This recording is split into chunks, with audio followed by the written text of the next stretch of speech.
In front of me is XIAOMI Mi A2 Lite, and let me show you how to manage text-to-speech feature. So at first, just open the settings, then find and select System and go to Languages and Input. Now enroll Advanced, and here you will notice text-to-speech output. So just mark it, and now you can smoothly pick language. You can change speech rate and also pitch. So at first, let's pick language. You can either use system language or pick one from the following list, but let me leave the system one. And now you can change speech rate and also pitch. Then press play to check if it's working properly.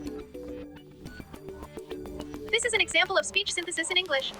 And then if you'd like to go back to default setup, just reset current settings and click on play again to check it. This is an example of speech synthesis in English. And obviously you can change speech rate, pitch and also language whenever you want. You can manage it as only you wish to. And that's it. So that's how you can change text-to-speech feature. Thank you for watching. Please subscribe our channel and leave the thumbs up.